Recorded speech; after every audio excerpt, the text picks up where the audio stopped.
je suis vétérinaire, je travaille pour le laboratoire Fort Dodge.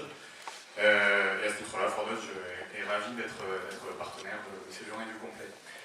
Juste deux petites remarques avant d'attaquer mon intervention qui va durer une dizaine de minutes. La première, c'est que Fort Dodge a été cette année racheté par une autre société qui s'appelle Pfizer. Donc au cours de mon intervention, je parlerai indifféremment de Fort Dodge et de Pfizer. Maintenant, c'est une seule et même gamme. Deuxième remarque préliminaire, vous allez voir que dans ma présentation, je vais parler simplement de molécules et je ne vais pas citer de nom de produits.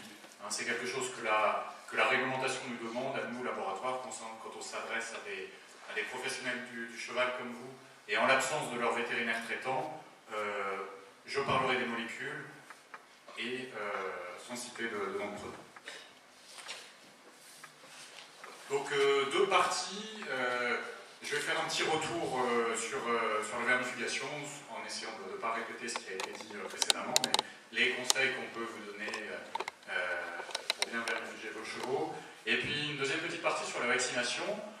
J'aborderai rapidement les vaccins classiques, entre guillemets, et puis je vous présenterai une pathologie, une maladie émergente contre laquelle un vaccin a été lancé récemment, et je pense que peu d'entre vous la connaissent. Pour bien vermifuger votre cheval, la première chose qui est importante, évidemment, c'est de cibler les bons parasites. Donc ça vous a été dit. S'il y en avait deux à retenir, ce serait premièrement le ténia. Alors vous voyez que le ténia porte mal son nom, puisqu'on parle souvent de vers solitaire, et que ce que vous voyez sur la photo du bas, c'est un intestin de cheval qui a été ouvert lors de l'autopsie, et tout ce que vous voyez, les espèces de nouilles là, ce sont des ténias. Sachez qu'il existe 3 espèces de ténia, et donc il faudra que le vermifuge que vous utilisez soit actif contre les 3 espèces de ténia. Alors ces ténias, ils sont très présents, ça peut donner des symptômes qui sont de banal à grave, ça peut aller jusqu'à une perforation intestinale, des coliques. Donc le principe actif qu'on utilise pour traiter le ténia, c'est le praziquantel, et pour qu'il soit efficace contre les 3 espèces de ténia, il faut qu'il soit fortement dosé. Et la vermifugation contre les ténias, en général, c'est une vermifugation d'automne, à la fin de la période d'infestation. L'autre grande famille de parasites qu'il faut retenir, ce sont les petits stromes. Alors, ce sont des parasites digestifs, comme le ténia, on les appelle aussi les cyatostomes, et ils ont une particularité dans leur cycle. Le cheval s'infeste en pâturant, c'est assez classique, il avale cette petite larve qui se trouve sur les brins d'herbe.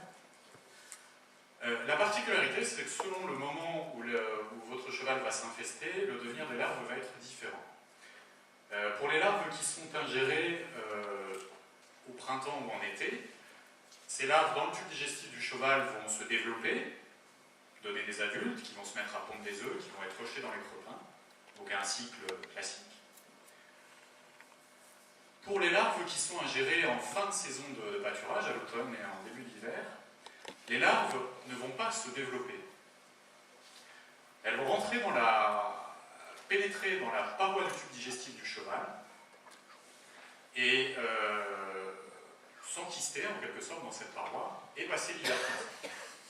C'est en quelque sorte un système qui permet à ces larves de petits strombes de passer l'hiver bien au chaud. Et ce que vous voyez sur la photo, là, c'est une muqueuse intestinale d'un cheval, et tous les petits points rouges que vous voyez, ce sont des larves de petits strombes enquistées. Et le problème, c'est que ces larves, donc d'une part, elles sont à l'abri des défenses du cheval, c'est aussi un moyen pour les larves d'échapper à l'immunité du cheval, et puis tous les vermifuges ne sont pas efficaces contre ces larves quand elles sont enquistées dans la muqueuse. Qu'est-ce qui se passe au printemps? Eh bien, toutes ces larves de cyatostomes se réveillent d'un coup. Elles sortent toutes massivement de la muqueuse intestinale. Et ça peut causer des symptômes très sérieux à votre cheval, et notamment des coliques assez violentes. Donc ces petits strombes, c'est vraiment les parasites majeurs qu'il faut cibler dans toute vermifugation. Un cheval peut être très massivement parasité par les petits strombes. Il va falloir que vous utilisiez un vermifuge qui soit efficace contre ces fameuses larves enquistées. Et puis sachez que beaucoup de ces petits strombes sont devenus résistants au vermifuge.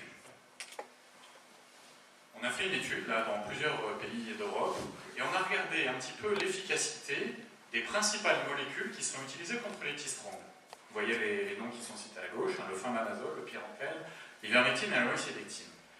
Et les pourcentages que vous avez dans la colonne de droite, ce sont les pourcentages d'élevage dans lesquels les petits strongs étaient résistants aux molécules de la colonne de gauche.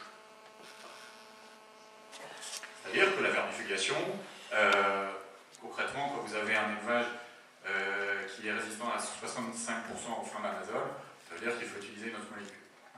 Donc vous voyez, il y a des gros problèmes de résistance des petits strongs, et il y a deux molécules qui s'en tirent un peu mieux que les autres, hein, c'est celle du bas du tableau, l'ivermectine et la loxydectine.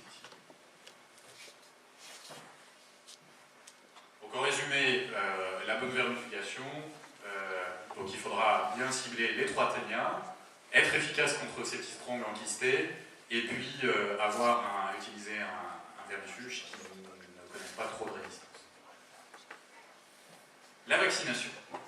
Alors, chez Fordodge Pfizer maintenant, on a la chance d'avoir la gamme vaccinale la plus large du marché. Alors, on va lancer au mois de décembre un vaccin grippe tétanos.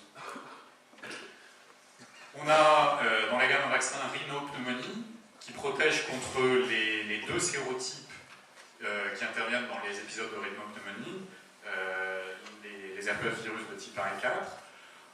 On a aussi un vaccin contre une maladie un petit peu plus anecdotique qui est l'artérite virale.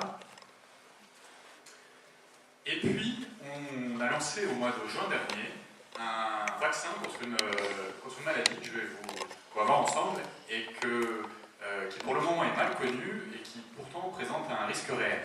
Alors, je vais vous montrer des petites vidéos avant de vous révéler le nom de la maladie. Alors, c'est une maladie qui donne essentiellement des symptômes nerveux. Là, vous voyez ce cheval qui se tient pas bien debout. Pour éviter qu'il se blesse, c'est la raison pour laquelle on lui a mis un casque et qu'il a il y a de la sciure. Un autre symptôme, c'est ce qu'on appelle le pousser au mur. Le cheval se met face au mur et puis il reste planté comme ça. Ou des symptômes aussi de dysphagie, c'est-à-dire que le cheval s'approche de la nourriture, il peut en prendre un petit peu et puis il se révèle incapable de l'avaler. Je vais vous montrer une autre vidéo avec des symptômes assez impressionnants. Vous allez voir, voilà, vous avez le nom de cette maladie, le West Nile.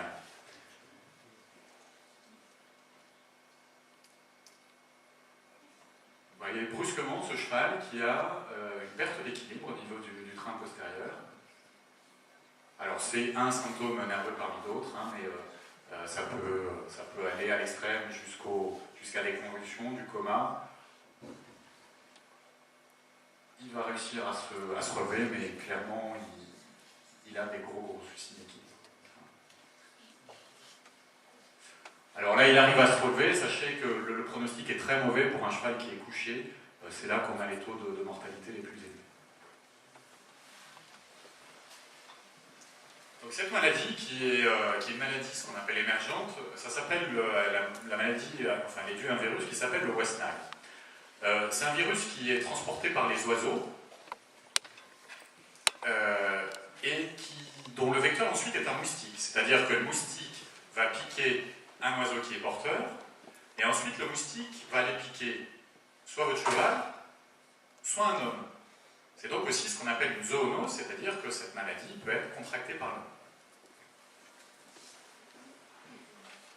Chez le cheval, le cheval il va déclarer les symptômes au bout de 5 à 15 jours. Et là, plusieurs possibilités. Soit il récupère, il peut récupérer de façon totale. Bien souvent, il va garder des séquelles, qui en général sont des séquelles neurologiques, donc qui l'handicapent nettement. Et puis un taux de mortalité qui est loin d'être négligeable, de 10% des cas, et le taux de mortalité augmente si le cheval n'arrive plus à se relever.